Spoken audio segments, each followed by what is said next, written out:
Director's Take, opening up the conversation on 5v5 and 6v6. Hey everyone. There's been a lot of talk about 6v6 lately, and it's only intensified in recent weeks since we posted our last Director's Take and made a Twitter post with a promise to talk about it in the future. Well, now is the future, and this is that next piece. So let's get into it. Wait, let's not get into it quite yet. This is a pretty complex and nuanced topic, and it gets to the beating heart of what makes this game tick. Our players have different opinions and preferences about the ideal number of players in an Overwatch match, and so does our team. We're a microcosm of the broader community and discuss this internally. I'm hoping that this piece will serve as an introduction to our own discussions and a jumping off point to engage with all of you. I'd also like to set a few expectations and ground rules. First, it's pretty long. Creators are going to lose their voices reading this one out loud. If you'd like a TLDR, the What's Next section should suffice. Secondly, I'm not here to tell you what you ought to like, or even what's empirically better. This is a video game, and your preference for fun is relative to your own tastes, ability, and experience. Lastly, there are years of decisions that affect such a fundamental piece of Overwatch. Some of you might be intimately aware of these, while others might not. Before diving in, I'd like to set the stage and give some context on some of the larger changes to the game that ultimately culminated in the 5v5 format we have today.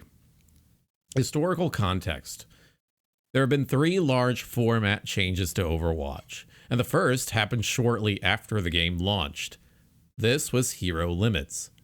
Before this, there could be any number of a particular hero on one team. You could have 6 Genjis or 6 Reinhardts.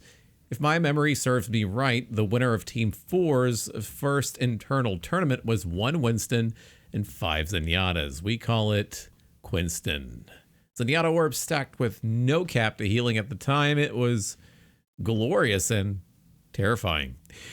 During early development, it was necessary to have duplicate heroes per team. Our first core combat milestone only had 4 heroes. As the roster grew, this was no longer necessary, and it also introduced issues. Overwatch heroes have very distinct kits with impactful abilities. Stacking abilities could be fun, but it posed challenges to balancing many of those abilities in game. People reference double barrier, but back then you could have 6. Imagine cycling 6 immortality fields. The number of team compositions and strategies available was huge. The variety was great, but we didn't feel like we'd ever truly balance the game without severely watering down our heroes. So we made the choice to impose a limit of 1 of each per team, 1 hero per team. This essentially solved the issue of ability stacking, but it did have a few side effects. It traded some of the creativity in putting together team compositions for a more consistent and balanced experience. It also took away some choice from players. If someone wanted to play Tracer, but you were already Tracer, they would be unable to. The theme of this and future decisions was limiting match variety as well as player freedom and creativity in order to create a more balanced, consistent, and competitive experience for players. Remember this point because we'll touch on it a few more times in this piece. I think the hero limit rule was a great decision, and we would make it again. The other 2 large format changes have a lot of positive benefits, but are not as clear-cut. The second large change to the game's format was the move from open queue to role queue, which limited team comps to 2 heroes from each role. Before role queue, there was no enforced 2-2-2 team composition, and players had the freedom to select any role they liked once they loaded into a match. With open queue, teams had a lot of freedom of choice about what heroes and team comps to play, but there were quite a few problems that role queue intended to address. Prior to implementing role queue, there was a stark imbalance in the number of people playing each role within each match. Damage was by far, and still is today, the most popular role, and tank was by far the least popular. In fact, seeing matches with 5 or even 6 damage players on each team was not uncommon. This role imbalance frequently led to wildly imbalanced matches between teams. The game played better when heroes from all 3 roles were selected. The disparity caused social issues as players would try to pressure others into playing tank or support roles even if they didn't want to. It made balancing heroes more difficult since we couldn't balance around a certain role ratio for each team. And it even made introducing new heroes more difficult since any new hero kit had to take into consideration hundreds of different team comps and abilities that could overlap with it. The move to a role queue format was aimed to mitigate these challenges. Moving to role queue solved many of these problems and added some additional benefits to the game as well. With role queue in place, matchmaking is based on skill within a given role, not just skill overall. Some players have wildly different skill ratings per role, so the ability to matchmake around set roles provides a big, measurable boost in match quality. Role queue also solidified the identity of each role, and the fantasy of doing that role's job became clear. However, the switch to the role queue system did have some downsides, the largest of which was much longer queue times. Prior to role queue, the matchmaker just needed to find 12 players of similar skill levels in order to put matches together. After role queue, it needed to find 4 players of each role to make a match. The total number of players queuing has no effect on this. It's almost solely governed by the ratio of people queuing for the least popular role. Given the game's lower relative ratio of players queuing for tank than other damage and support roles, queue times went way up. We'll go into details on this later. The team tried to address this imbalance in various ways.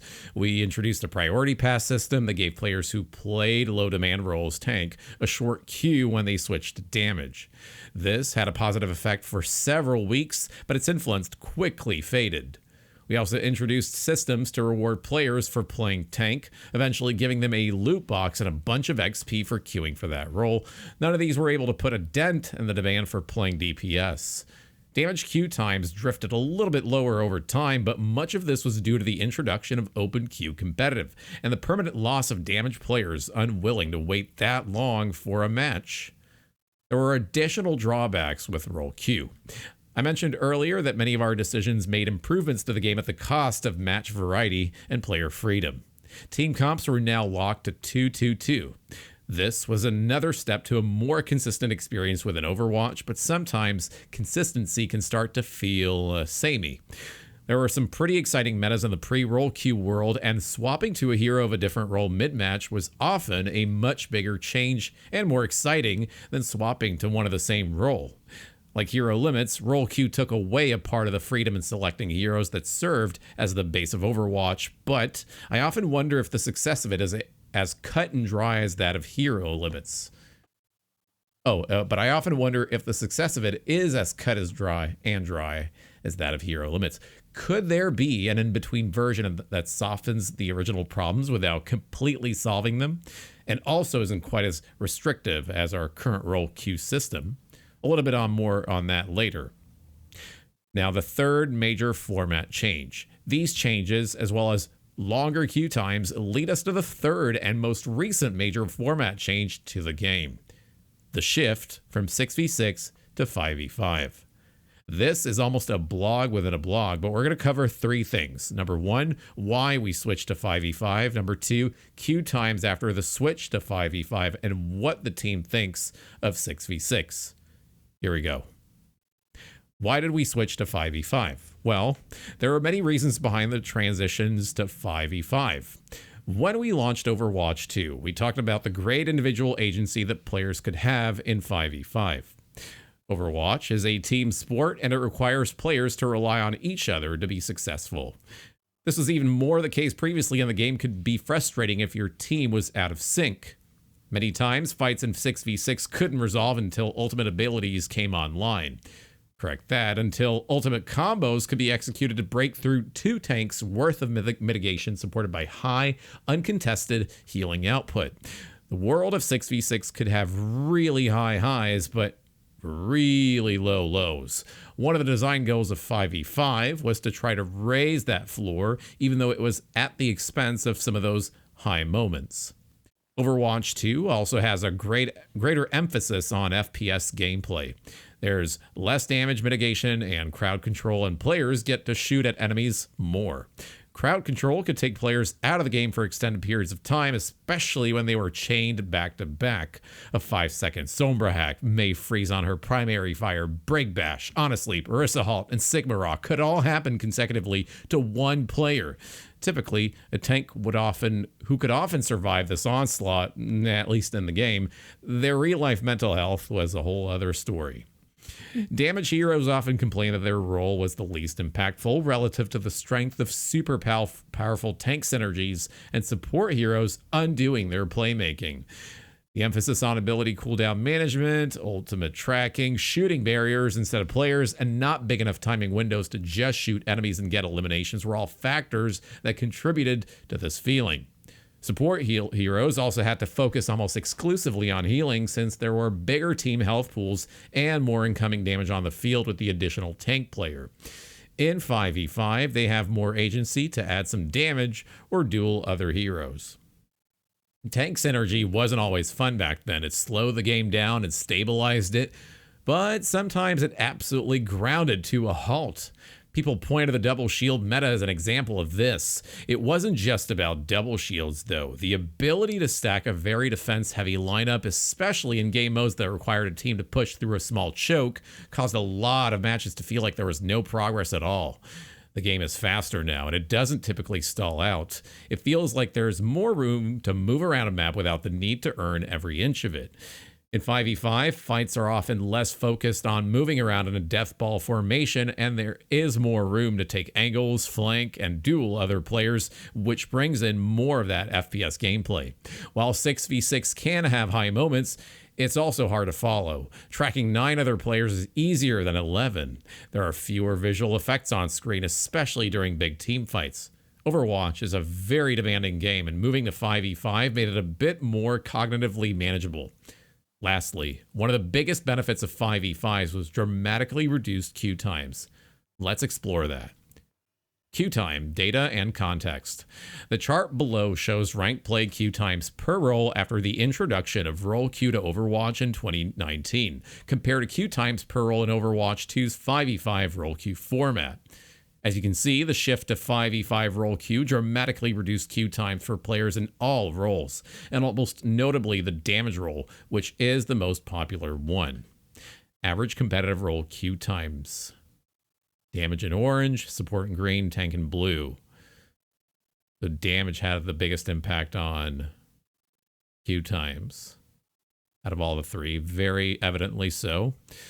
The biggest factor driving the difference between Overwatch and Overwatch 2 queue times is the ratio of players queuing for each role. We hear players speculate that long queue times are a result of not enough players playing Overwatch. That isn't the case, but instead that relative to the other roles, players generally queue tank less, leading to longer wait times for all while we wait for a tank to free up to find a proper match. So in practice, the actual ratio of players queuing for tank damage and support is much closer to the current 1-to-2-and-2 format than the previous 2-to-2-to-2 format. As a result, the 5v5 role queue format better mirrors actual player interest in each role, and making the switch resulted in shorter queues. The sharp drop-off in queue times in October of 2022 is when Overwatch 2 along with 5v5 shipped. The queue times of all heroes dropped and are now much shorter than they were in the 6v6 world. This is almost all because the game required one less tank in a match. If you look at the current queue times, you can see that there is still a lack of tanks compared to our other roles. Just flipping the switch and returning to 6v6 would likely cause a return to previous queue times or worse. Regardless of the amount of players in game, queue times are always reflective of how many people are queued per role. In other words, the main driver increased queue times is the ratio of players queued in each role. Since there are less players queuing as tanks, queues would likely go back to the way that they were before. Thoughts on 6v6? The game started its life with 6 players on each team. I discussed why we moved away from 6v6, but that doesn't mean that it's without any merit. There are moments in madness that could happen with 12 players in a match that just don't quite coalesce when there are 10. It was almost too much to keep track of. Correction, it was too much to keep track of at times, but that was part of the charm. There are big moments in Overwatch 2, but they don't quite have that same chaotic, over-the-top feeling to them.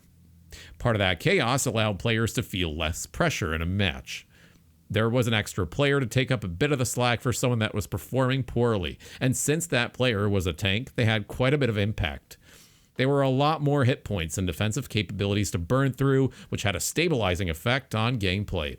Teams would fold a bit slower than they do now. We went over some of the issues of tank synergy earlier, but having two of them allowed one to focus on protecting their backline while the other held ground or pushed into the enemy team. The tank role had a lot of depth in understanding how to work with the other tank on the team. This part of the mastery curve took a long time to learn and for the small group of people devoted to it. That was part of its allure. We mentioned the difficulty in balancing tanks for 6v6 earlier, but the past year and a half has shown us that there are issues with balancing tanks for 5v5 as well. For much of Overwatch, 2 tanks have been fairly balanced, but when one of them becomes a powerful outlier like Malga for instance, that can be felt strongly in the world of one tank. What's next?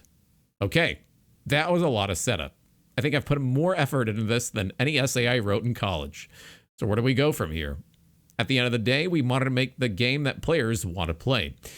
Because of the challenges mentioned previously, we are focused on making 5v5 the best experience that it can be. However, because we operate as a service to our players, we always remain open-minded to reevaluating our decisions based on your actions and feedback to give you the best game experience we can.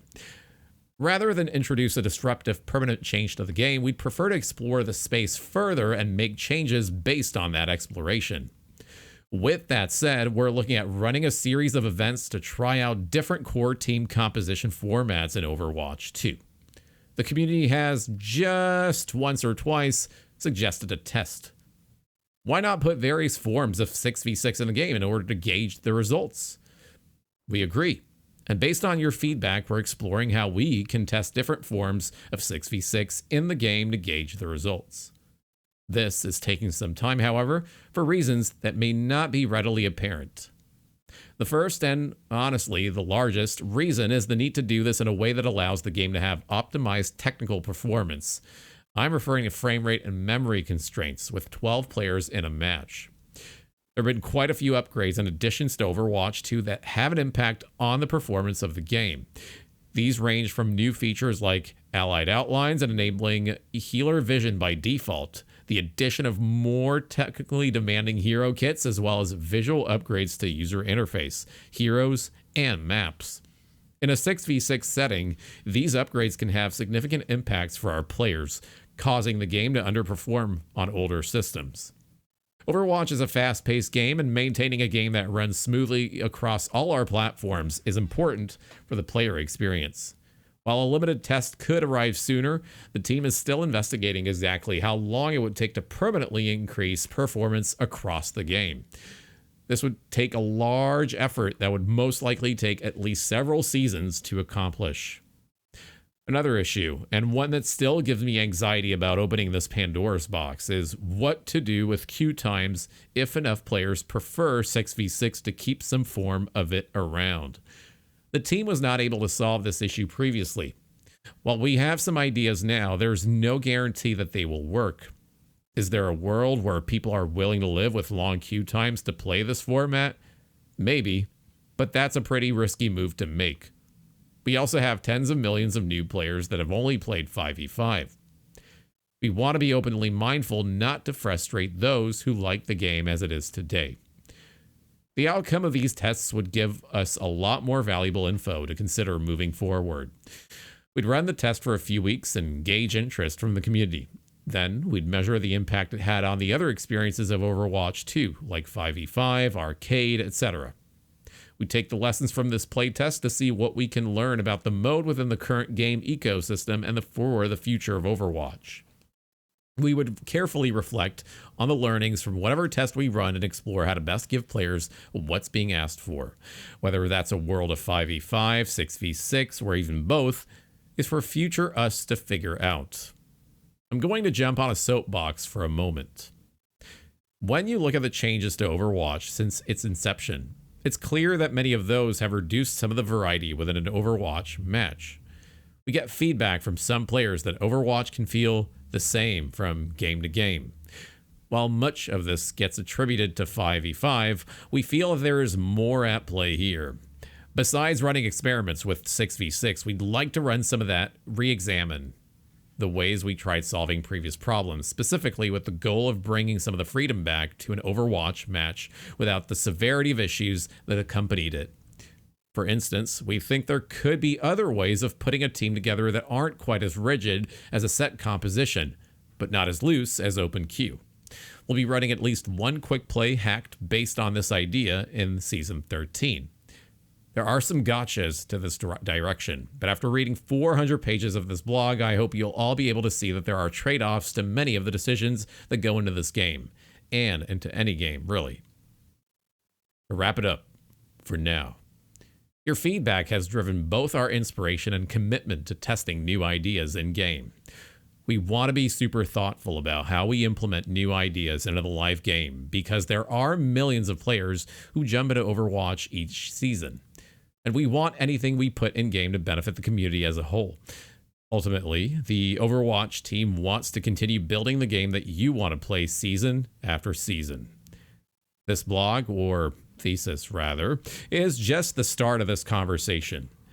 This isn't the last time we're going to be getting into 5v5 or 6v6, and we can't wait to share more about our plans in the future.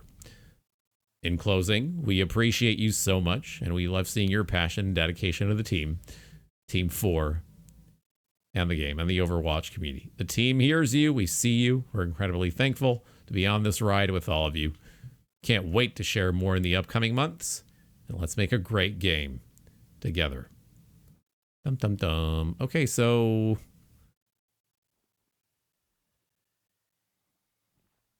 we're gonna have it in Season 13 as a quick play hacked mode, huh?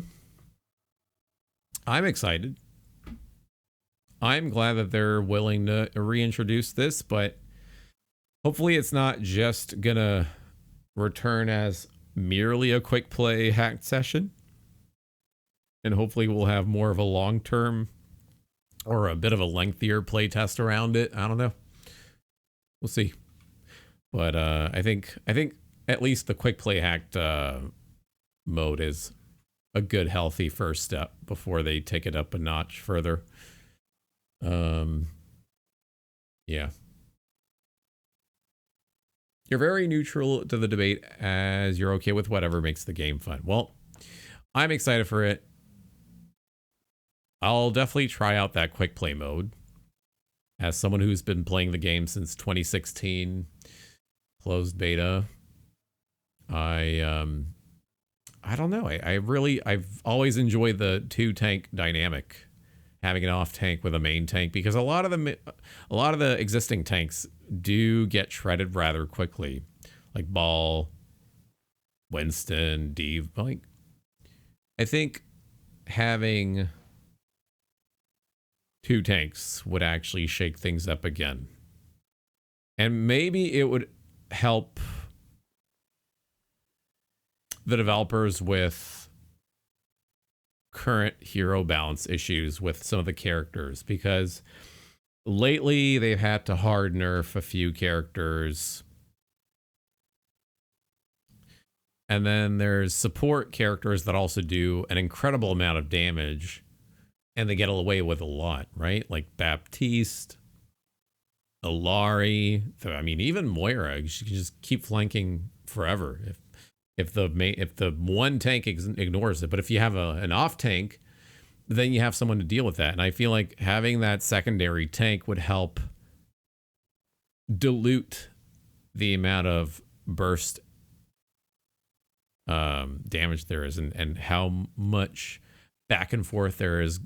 Like, and maybe the match length would actually be a bit more interesting, because in maps like Toronto and Colosseo, sometimes team fights can be so quickly one-sided that the game ends after 3 minutes. So I feel like at least having that secondary tank would make the tug of war of the push maps a bit more dynamic and complex, right?